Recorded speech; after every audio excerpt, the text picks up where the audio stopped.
esta noche quiero hablarles bajo el tema no estamos solos. Dígale a la persona que tiene a su lado, no estás sola, no estás solo. Gloria al Señor. Quiero que nos vayamos a la palabra del Señor esta noche en el libro de San Mateo capítulo 27, versículo 45. Libro de San Mateo capítulo 27, versículos 45 y 46. Leemos la palabra del Señor honrando al Padre, al Hijo y su Espíritu Santo. Dice así: y desde la hora sexta hubo tinieblas sobre toda la tierra, hasta la hora novena.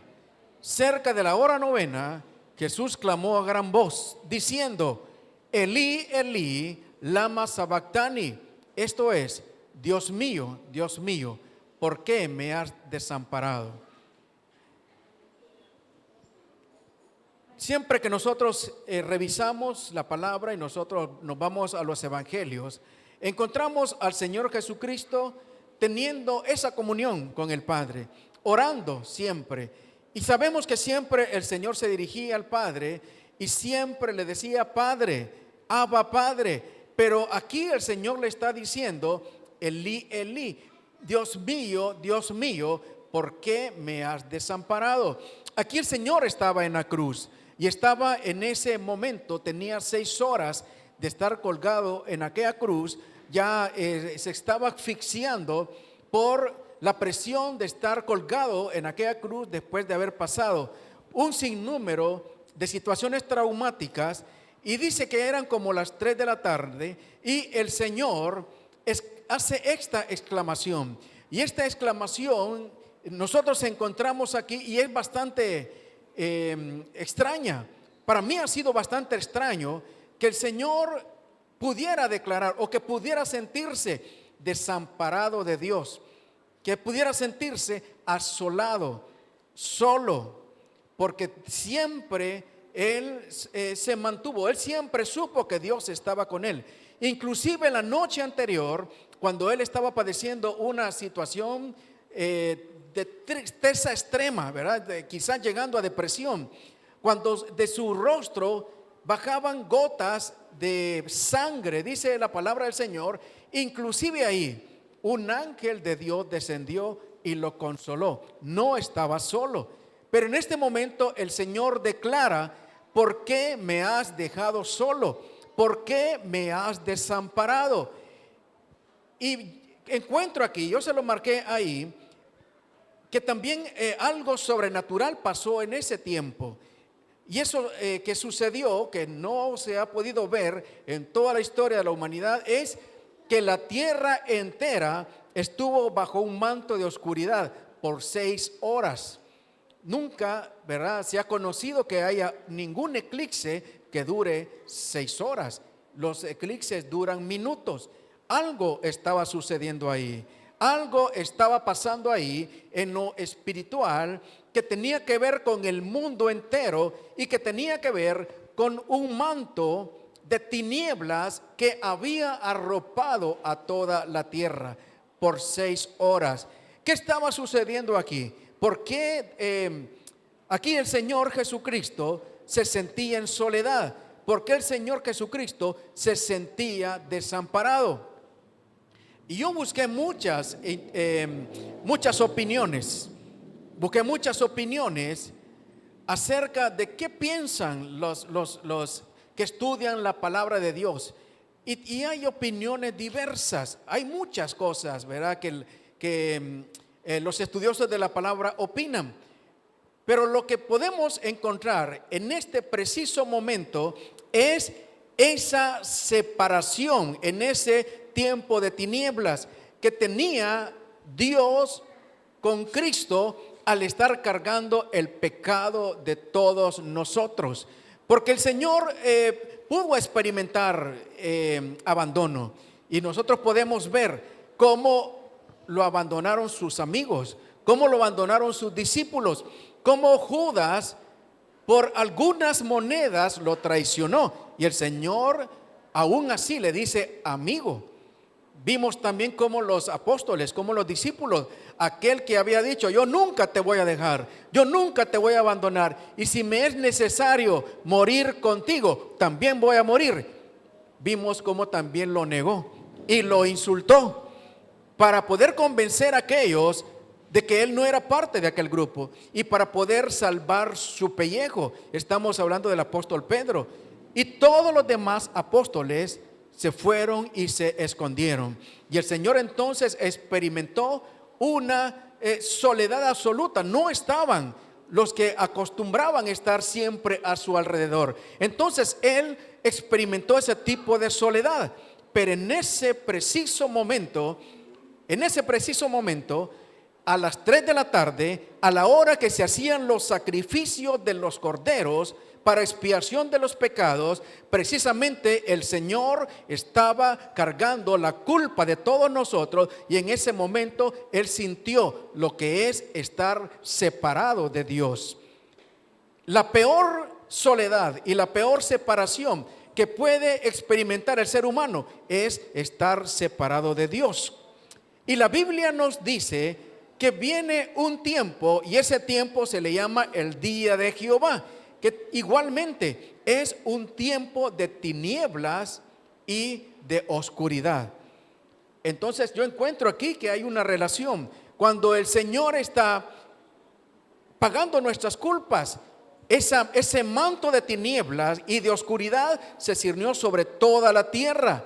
Pero igual viene un tiempo llamado el día de Jehová, donde también va a haber una absoluta separación, donde va a haber un absoluto abandono, donde el Espíritu Santo de Dios se va a ir de esta tierra junto con la iglesia, y Dios, ¿verdad?, va a dejar a este mundo sin su presencia. Y algunos dirán: no, es que como Dios va a dejar al mundo sin su presencia, si Él es omnipotente. Estamos hablando que Dios, por medio del Espíritu Santo, en este momento está deteniendo toda obra de las tinieblas, y no se puede manifestar 100% porque hay alguien que lo detiene, dice la palabra, y ese alguien se llama Espíritu Santo.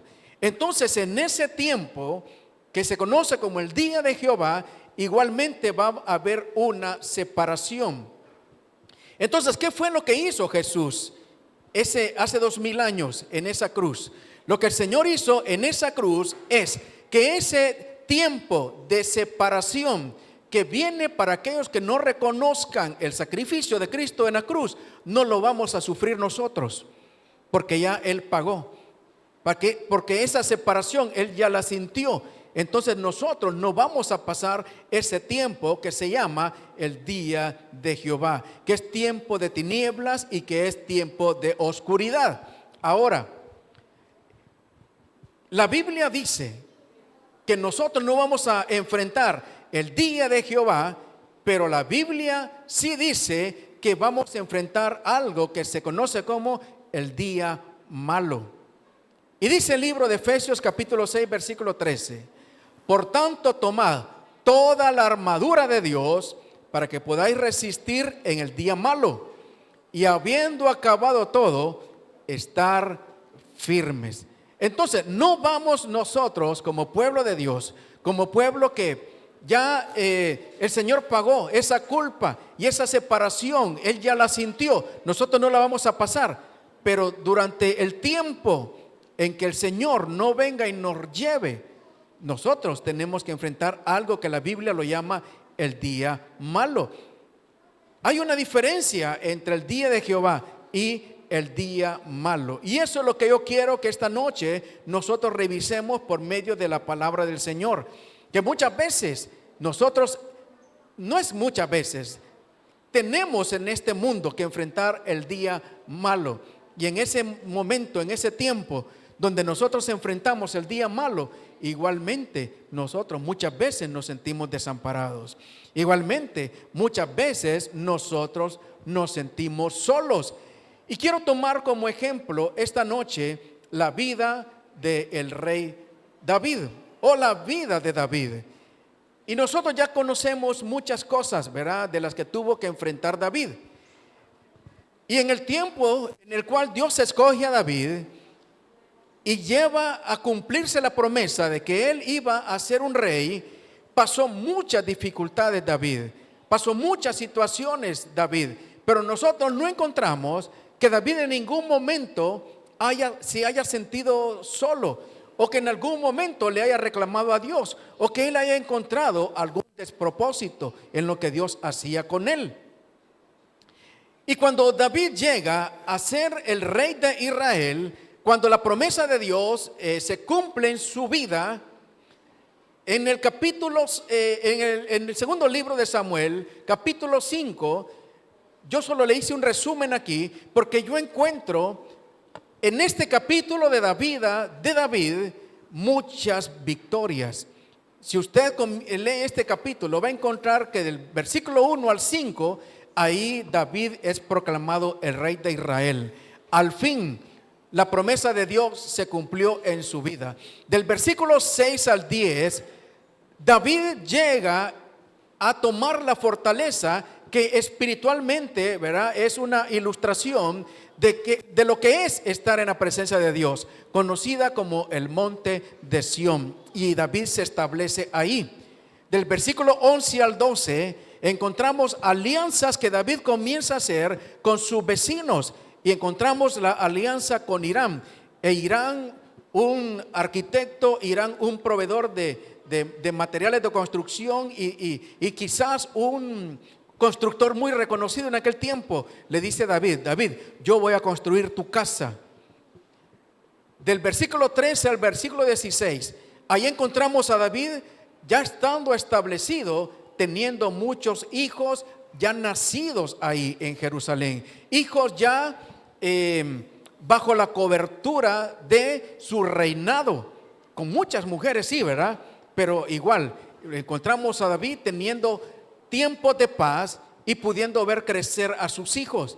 Luego del versículo 17 al 25 vemos la victoria de David, cómo David se enfrenta a sus enemigos que están todavía ahí alrededor, a los filisteos, y vemos a un David triunfante. Entonces usted revisa todo este capítulo 5 en la vida de David y usted se va a encontrar que todo le está yendo bien a David, que David está teniendo a cada paso que da éxitos en su vida, y no hay nada que pueda hacerlo recordar el pasado, o que pueda pasar tiempos de dificultad como él tuvo en el pasado.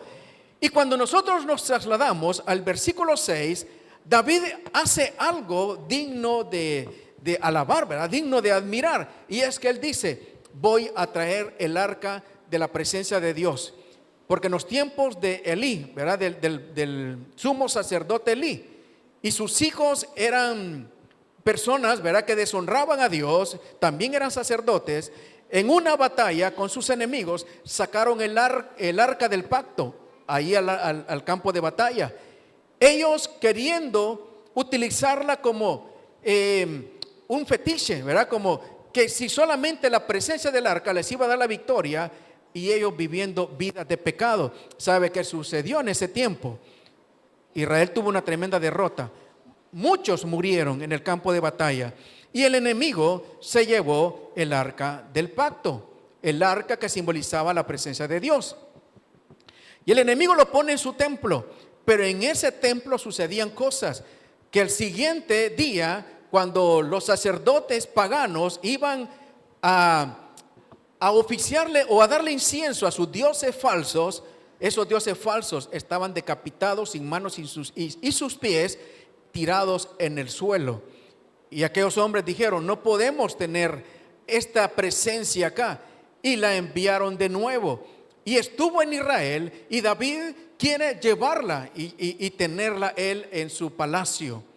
Y encontramos ya en el versículo 5 del capítulo 6 la forma, ¿verdad?, en que David viene y traslada el arca del pacto. Y dice: y David y toda la casa de Israel danzaban delante de Jehová con toda clase de instrumentos de madera de haya, con arpas, con salterios, con panderos, flautas y címbalos.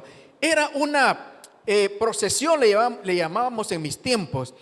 Era un desfile donde iba todo el pueblo de Israel tras el arca que estaba yéndose de regreso, que David la llevaba para su palacio, y todo era alegría, todo era felicidad. Pero sucede algo en ese traslado. Sucede una situación mientras llevaban el arca y todo era felicidad. Y nos vamos a trasladar al versículo 8. Dice: entonces David se enojó porque el Señor había estallado en ira contra Usa, y llamó a aquel lugar Pérez Usa hasta el día de hoy. Primera vez que yo encuentro en la palabra de Dios que dice que David se enojó con Dios. ¿Por qué David se enojó con Dios? Porque mientras trasladaban el arca, la carreta donde iba el arca encima pasó por una piedra y se desbalanceó, y casi el arca cae a tierra. Y los custodios del arca pusieron sus manos, bueno, uno de ellos, ¿verdad? Usa, puso sus manos, y dice que en ese momento cayó muerto fulminado porque tocó el arca del pacto. Y en ese momento David se sintió contrariado. En ese momento David no sabía por qué estaba pasando aquello. Si él estaba tratando de honrar a Dios, si él estaba tratando de darle gloria a Dios en frente de todo el mundo, en frente de todo su pueblo, si él estaba gozoso porque el arca del pacto, porque la presencia de Dios regresaba a su palacio, y él creía que Dios estaba siendo agradado con esto, y él creía que Dios iba a manifestarse, pero no de una forma donde hubiera luto. Él creía que Dios se iba a manifestar quizás con milagros, con sanidades, con truenos, con relámpagos, que el cielo se iba a abrir. No sé qué pensaba David, pero Dios se manifestó de una forma que contrarió su corazón. Y todo el pueblo vio aquello, y todo el pueblo se entristeció. Pero dice la Biblia que David se enojó con Dios. David se enojó con Dios. Y en ese momento yo puedo inferir que David sintió que Dios no estaba con él. En ese momento David sintió que a pesar de todo lo que él hacía para agradar a Dios, Dios no estaba con él, y se sintió desamparado. Yo sé que siempre hay reacción a una acción, y yo sé que muchas veces cuando nosotros estamos alejados de Dios, lógicamente los que tenemos Espíritu Santo nos sentimos incómodos, nos sentimos de que nos falta la comunión con Dios, sentimos que estamos alejados de Dios, y eso es lógico. Los que hemos conocido a Dios no podemos estar fuera de la presencia de Dios, no podemos alejarnos de Dios. Pero diferente es tener comunión, diferente es hacer algo para Dios, diferente es buscar siempre agradar a Dios, y que sucedan cosas que nosotros creemos que no merecemos. La Biblia dice que David tenía una gran tristeza y un gran pesar, porque a sus ojos lo que le estaba sucediendo a Usa, que puso sus manos y que Dios lo fulminó ahí, no era algo justo. Y yo no sé cuántos, ¿verdad? En este peregrinaje que tenemos en este mundo, nos suceden cosas donde nosotros decimos: Señor, ¿por qué me pasan estas cosas a mí? Que siempre yo he caminado en santidad, que siempre he caminado yo guardando un testimonio, que siempre yo he tratado de agradarte. ¿Por qué me suceden cosas malas? Y quizás vienen esos sentimientos de abandono, quizás vienen esos sentimientos de desesperanza, y quizás así como el Señor exclamó en aquella cruz: ¿por qué Dios me has desamparado? ¿Por qué Dios me has abandonado? Y es acerca de este sentimiento que yo quiero hablarte esta noche, porque en este mundo quizás tengamos que enfrentar este tipo de situaciones, y por eso el tema, Dios nos dice: yo nunca te he dejado, yo nunca te he desamparado, porque ya ese desamparo ya lo llevó el Señor Jesucristo en una cruz. Parece irreverente David, pero David se enojó con Dios. Y no sé cuántos en algún momento se han enojado con Dios. Por lo menos yo conozco uno que no vino hoy, ¿verdad? Por eso voy a hablar, el hermano Elí. Y lo digo porque él ya dio su testimonio, porque él pasó una cosa muy fuerte en su vida. Dios llevándose a su padre siendo un pastor, su padre sacrificando su vida. Y el testimonio, ¿verdad?, es bastante fuerte. En cuanto que el papá y el esposo de nuestra hermana Amelia fue un hombre que siempre sirvió a Dios, que siempre agradó a Dios y que hizo muchos sacrificios para la obra de Dios. Y Dios se lo llevó. Y decía el hermano Elí en una prédica, ¿verdad? Yo me resentí con Dios y yo me enojé con Dios. Y yo hacía las cosas, pero no las hacía para agradar a Dios. Hasta que él se dio cuenta que Dios es soberano y que solamente Dios sabe por qué muchas veces hace las cosas. Y que hasta posteriormente el Espíritu Santo nos hace entender por qué pasan las cosas. Pero igual, hay muchas personas que tal vez estén enojadas con Dios porque las cosas no les salen bien, porque no se creen merecedores o merecedoras de tanta situación difícil que tienen que enfrentar y se enojan con Dios. Eso estaba pasando David. En el versículo 10 dice la palabra que después de eso que sucedió, David ya no quería, ya había así como desistido de llevar el arca del pacto a su palacio. Dice el versículo 10, de modo que David no quiso traer para sí el arca de Jehová a la ciudad de David, y la hizo llevar David a casa de Obed-Edom geteo. ¿Qué encontramos aquí? Yo no encuentro que la palabra nos enseñe o que nos describa el estado emocional de David. Yo no puedo decirle, la Biblia dice que David estaba deprimido, que David había caído en tristeza, que estaba desanimado, pero sí lo puedo inferir, porque David en ese momento como que desistió. David en ese momento como dijo, no, mejor yo no sigo en este proyecto, mejor yo dejo este proyecto. Si yo estaba tratando de agradar a Dios y Dios me paga con esto, no, mejor no sigo. ¿Y qué era lo que estaba pasando en la vida de David en ese tiempo? Quizás estaba alojando muchas cosas en su cabeza, quizás estaba alojando muchas cosas en su mente, y esas cosas se estaban trasladando al corazón. Por eso dice Efesios 6:13 que hay un día malo que nosotros vamos a enfrentar. Pero dice Efesios 6:13, pero pónganse la armadura de Dios. Cuando enfrenten ese día malo, pónganse la armadura de Dios.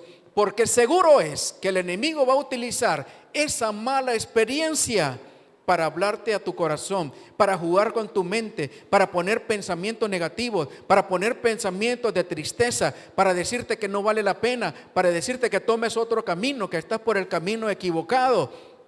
Y tienes que ponerte un casco. Y la armadura de Dios tiene que ver con muchos implementos.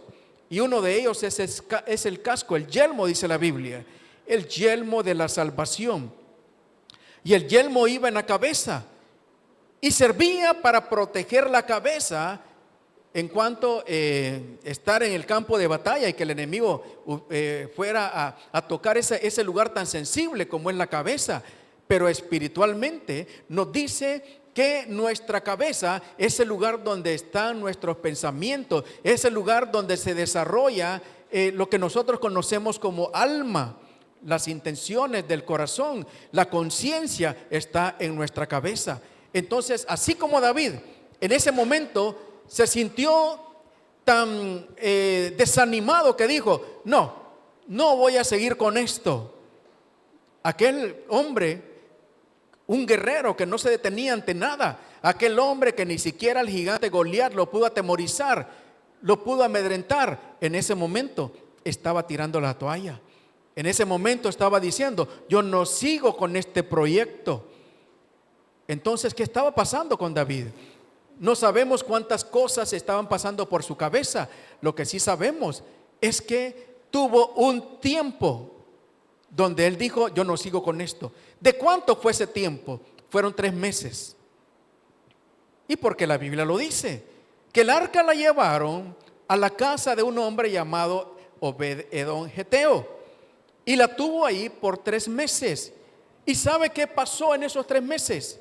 Sucedió que en esos 3 meses, en la casa de Obed-Edom, dice que Obed-Edom fue prosperado. Todo lo contrario a lo que le pasaba a David. En esa casa había prosperidad, en esa casa había paz, y en esa casa la presencia de Dios se manifestaba. Fueron 3 meses donde David estuvo viendo aquello, y aquello le sirvió para que David reflexionara. 3 meses después, David dice: voy a traer el arca de nuevo. Entonces fueron 3 meses donde David estuvo pensando, donde David estuvo analizando, donde David estuvo enojado con Dios. Y eso es lo que dice la Biblia. David se enojó con Dios. Un consejo: no se enoje con Dios. No nos enojemos con Dios. Para todos el consejo: no nos enojemos con Dios. El que se enoja con Dios seguro que pierde. No podemos nosotros, ¿verdad?, ponernos a la altura de los pensamientos de Dios. No podemos ponernos a la altura de los planes de Dios, porque son más altos mis pensamientos que sus pensamientos, dice el Señor, o que nuestros pensamientos. Son más profundos, no los vamos nosotros a poder entender. Entonces, como punto número 1, cuidemos lo que pensamos, cómo razonamos, cómo estamos nosotros viendo la situación que nos está afectando. Pero en cuanto a nuestra relación con Dios, ¿es bueno analizar las cosas malas que nos pasan para ver cómo nosotros las mejoramos? Por supuesto que sí. ¿Cómo salimos de una situación terrible? Por supuesto que sí. Tenemos que hacerlo. Pero si nuestros pensamientos nos llevan a resentirnos con Dios, vamos por un mal camino. Vamos por un mal camino. Entonces, ¿qué pasaba o qué sucedió en cuanto a la vida de David para que aquel golpe en el corazón de David lo hiciera enojarse con Dios? Le dije que en el capítulo 5 encontramos a David establecido como rey y teniendo victoria tras victoria, victoria tras victoria. Punto número 2, en los tiempos buenos no nos descuidemos. ¿Por qué le digo esto? ¿Sabe por qué se lo digo? Como David todo le estaba saliendo bien, entonces David hizo algo. Y lo encontramos en el primer libro de Crónicas, capítulo 13, versículo 6, que nos habla del mismo evento. Dice: y subió David con todo Israel a Balá de Kiriat Yarim, que está en Judá, para pasar de ahí el arca de Jehová Dios. ¿Qué hizo David?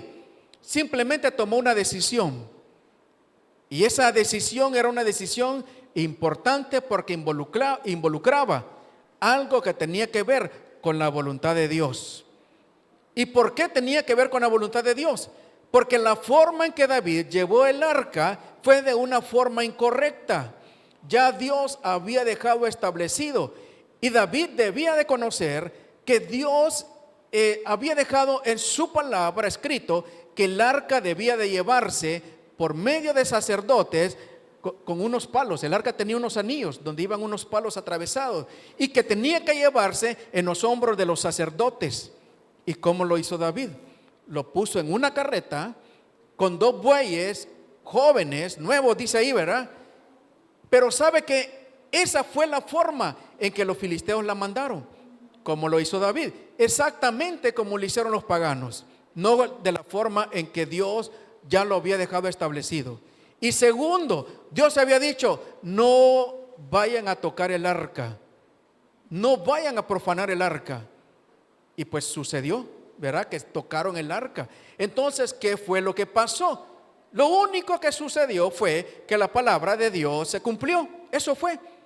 Pero David en ese momento no lo pensaba así. En ese momento de frustración no lo pensaba así. En ese momento de tristeza no lo pensaba así, no lo razonaba así. ¿Qué era lo más fácil para David? enojarse con Dios. Eso era lo más fácil para David, enojarse con Dios. ¿Y no será que muchas veces nosotros nos enojamos con Dios por las cosas que nos salen mal, pero no revisamos qué ha llevado para que esas cosas nos salgan mal? Y no estoy diciéndole que todo es culpa nuestra. Pueden haber muchas cosas de injusticia, pueden haber muchas cosas que nosotros no las busquemos, pero sí pueden haber muchas cosas donde nosotros pudimos haberlo hecho de acuerdo al modelo de Dios y lo hicimos a la forma nuestra. Entonces, ¿qué hizo David? David tomó una decisión en base a los éxitos que estaba teniendo. Y le voy a remontar al pasado, en el primer libro de Samuel, capítulo 30, versículo 4. Cuando David andaba en la llanura, cuando David estaba siendo perseguido, cuando David lo buscaban para matarlo, cuando David no tenía dinero, no tenía comida, tenía a 400 hombres que andaban con él, de los endeudados, de los amargados, de los rechazados, de los perseguidos de Israel. Pero ¿sabe una cosa que identificaba a David en ese tiempo de dificultad? Que David siempre consultaba a Dios antes de tomar una decisión. Dice el primer libro de Samuel, capítulo 30, versículo 4. Entonces David y la gente que con él estaba clamaron, alzaron su voz y lloraron. Versículo 8. Y David consultó a Jehová. Este episodio es otro episodio triste en la vida de David. Pero este episodio triste es la suma de muchos otros en ese tiempo de persecución que tenía David. En el segundo libro de Samuel, capítulo 5, vemos victoria tras victoria tras victoria. Antes de eso, encontramos en David persecución tras persecución tras persecución. Y en ese tiempo de persecución, en ese tiempo donde las cosas no le salían tan bien, en ese tiempo donde Dios no había cumplido su promesa de hacerlo rey, David siempre que iba a tomar una decisión consultaba a Dios. Y en este episodio, mientras David va a hacer una expedición militar, dejó todo su campamento solo y vinieron los merodeadores, ¿verdad? Los ladrones, el enemigo, y se llevaron a todas sus mujeres y a todos los hijos de su ejército y también sus posesiones, porque los había dejado solos. Y cuando llegan, dice que todos los hombres, todo el ejército, al ver que se habían llevado a sus mujeres, a sus hijos y sus posesiones, se pusieron a llorar, a lamentarse. Y ¿sabe hasta qué llegaron? Hablaron de matar a David apedreado, porque dijeron, este es un mal líder. Todo eso tuvo que enfrentar David. Todo eso. Teniendo esta presión David tenía que buscar la forma de salir de aquella situación. ¿Sabe qué fue lo primero que hizo David? Consultar a Dios. Y Dios le dijo, sí, persíguelos, yo te los voy a entregar en tu mano. Y David salió y recuperó todo lo que había perdido, sus mujeres, sus hijos y sus posesiones, todo lo recuperó. Entonces, ¿qué sucedió? En los tiempos malos, David siempre consultaba a Dios, pero cuando le iba bien, se le olvidó consultar a Dios. ¿No será que esa es una fotografía de nuestras vidas? Cuando nos va mal, cuando estamos enfermos, cuando estamos en dificultades, orando, ¿verdad?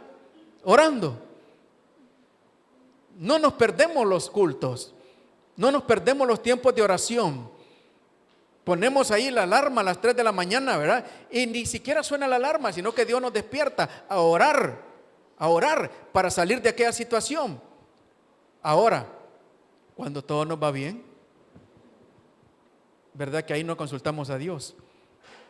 Cuando está el trabajo, cuando está el dinerito, cuando está la salud, cuando está la belleza, ¿verdad? Cuando tiramos pinta, cuando no hay necesidades, cuando más bien tenemos que ponernos a dieta porque mucha harina, ¿verdad que ahí no consultamos a Dios? Cuando todo es felicidad, ahí no consultamos a Dios. Cuando el novio y la novia están juntitos y no hay nada, ¿verdad? No hay una ruptura. Todo es amor y paz, corazoncitos. Pero cuando vienen esos tiempos, hermanos, de problemas, ahí sí corremos. Entonces, ¿qué pasó con David? ¿Qué pasó con David? David, en los tiempos buenos, en los tiempos de felicidad, en los tiempos de éxito, en los tiempos de prosperidad, se descuidó y tomó una decisión y dijo: David, lo voy a hacer, sin consultarle a Dios. Y podemos ver siempre, ¿verdad?, en el reinado de David, que David a esto le pasó factura: tomar decisiones sin consultar a Dios. ¿Recuerdan el censo? David igualmente hizo un censo sin consultar a Dios. Sin consultar a Dios. Para esos censos, ¿verdad? Aunque este es otro tema, ya Dios había establecido cómo debían de hacerse. Tenía que pagarse una cantidad en el templo. Y David dijo: no, yo lo voy a hacer. Y aunque le advirtieron, aunque le aconsejaron, él dijo: yo lo voy a hacer. Igualmente le pasó factura. Entonces, ¿cuál es el ejemplo para nosotros? Acuérdate de Dios en los tiempos buenos. Acuérdate de Dios cuando tengas salud. Acuérdate de Dios cuando todo te vaya bien. Acuérdate de Dios cuando no estés pasando necesidad. Acuérdate de Dios, porque seguro que un día te puede llegar o nos puede llegar el día malo. Y para cuando venga el día malo, necesitamos nosotros estar llenos de la presencia de Dios. Estar llenos de la presencia de Dios. Entonces aprovechemos los tiempos buenos. Aprovechemos los tiempos buenos y no nos descuidemos, porque eso es como una recarga, ¿verdad? Eso es como tener las pilas bien cargadas. No sé a cuánto les pasa, pero a mí me pasa que siempre que se va la luz, mi celular está descargado, hermano. Solo a mí me pasa, ¿verdad? Solo a mí me pasa. Y digo yo: ¿por qué no lo cargué cuando había luz? Hermano, me descuido. Siempre me pasa, hermano. Se va la luz, una rayita roja allá, hermano. Y la luz, hermano, a veces son horas y no viene. Hasta el día siguiente a veces. En lo espiritual muchas veces somos así.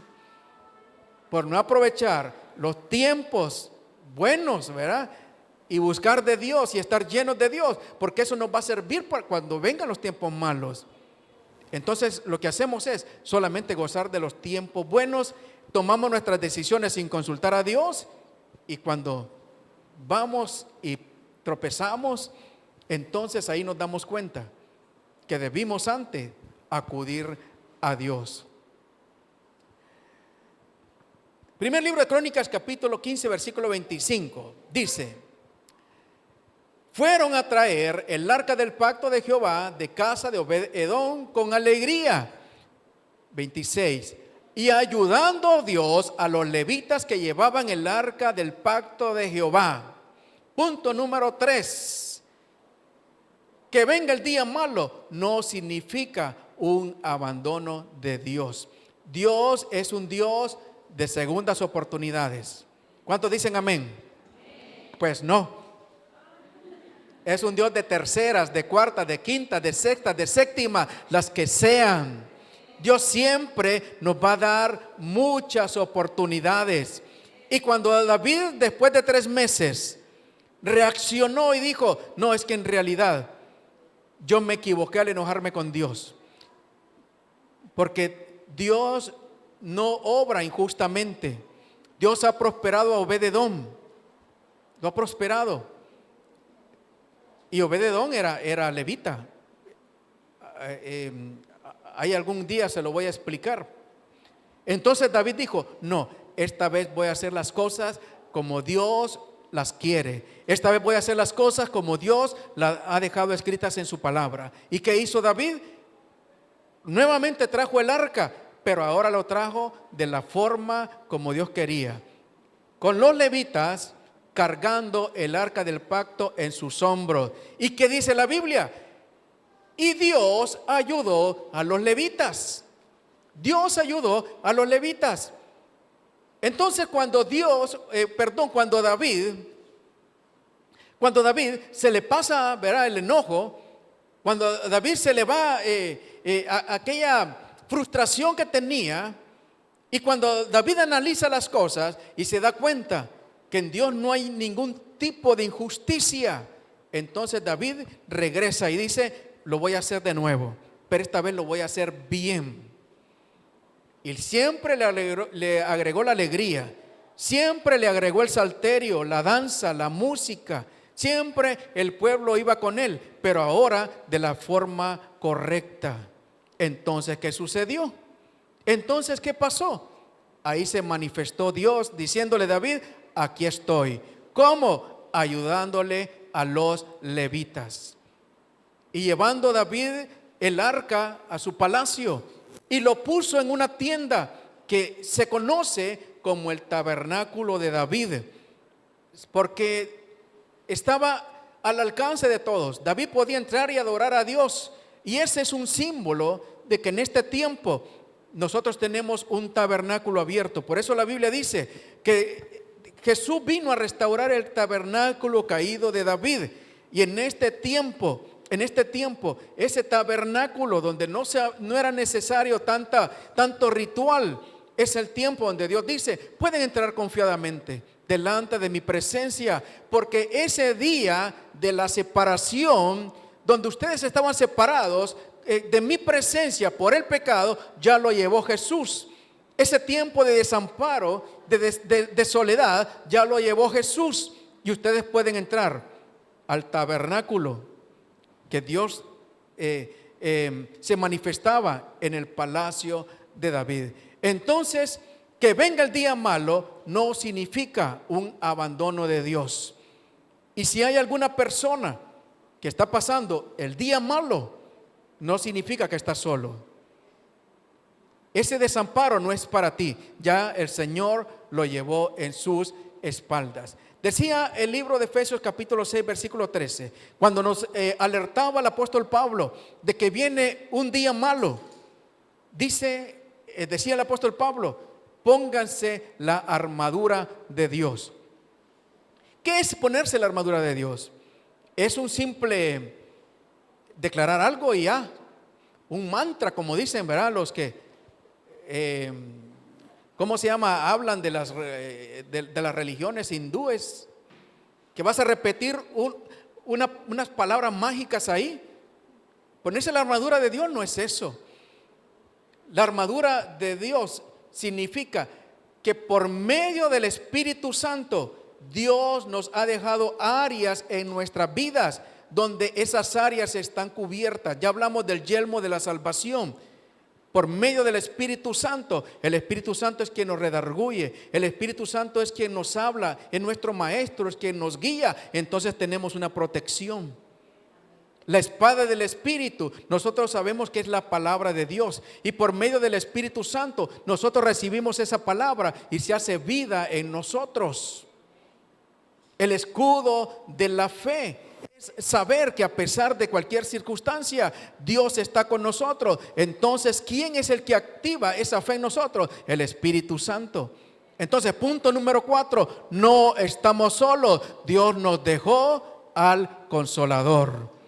Entonces, si en algún momento alguien se ha sentido solo, no escuches esa voz. No estás solo. Por eso Jesús sintió esa soledad. Por eso Jesús sintió ese desamparo en la cruz. Porque en ese momento sí se había separado Dios de él.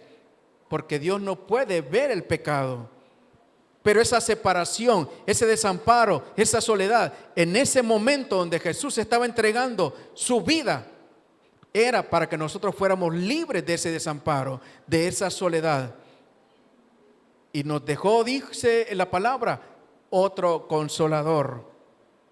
Entonces el Espíritu Santo está con nosotros siempre, siempre. Y si en algún momento te has sentido solo y sola, desecha ese pensamiento. Ponte el casco, el yelmo de la salvación y desecha ese pensamiento, porque Dios siempre ha estado contigo. Aún en el día malo, Dios ahí está contigo y no te va a dejar, no te va a abandonar. Dice este mismo versículo 13, que esa armadura, esa herramienta que es activada por medio del Espíritu Santo en nuestras vidas, es para que podamos resistir. Entonces el Señor no te va a dejar caer. No te va a dejar caer. Muchas personas, ¿verdad?, tienen pensamientos hasta de muerte. Muchas personas dicen, no vale la pena. ¿Para qué seguir? ¿Para qué seguir? Es tan fuerte lo que yo estoy atravesando, que es mejor, si el Señor no me lleva, mejor yo me voy solo. Ese pensamiento, hermanos, es del enemigo. Es del enemigo. Entonces el Señor no te está diciendo, ve y con ese sentimiento en tu corazón, ve y pelea. No, el Señor te está diciendo, yo estoy contigo, solamente resiste.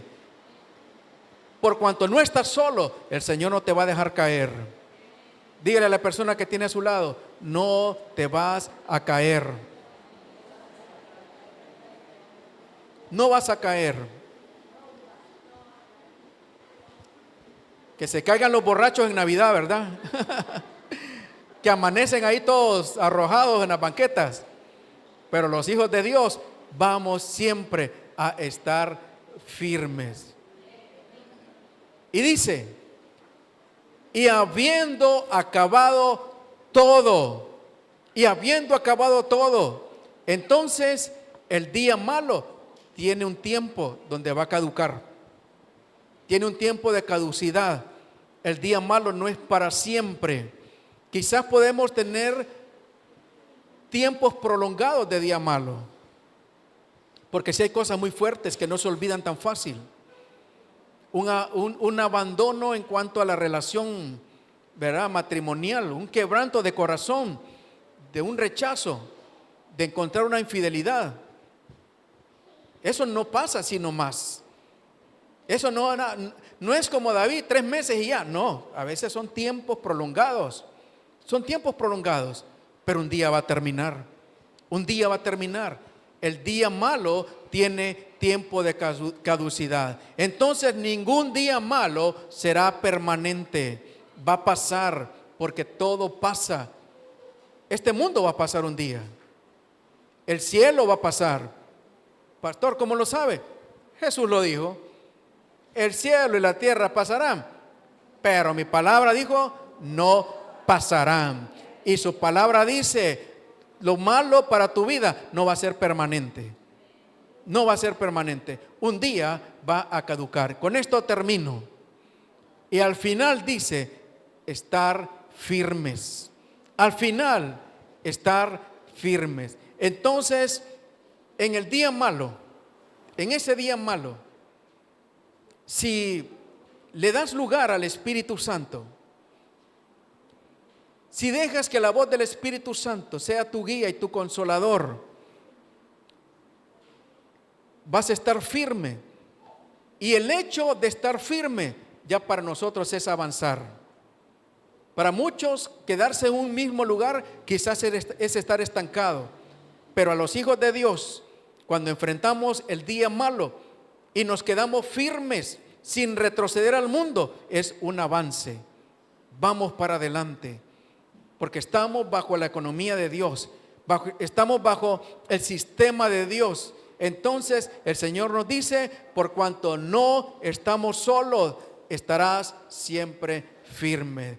Mensaje para alguna persona que esté atravesando día malo: el Señor está contigo. El Señor no te va a dejar, no te va a abandonar. Quiero que nos pongamos de pie en esta noche.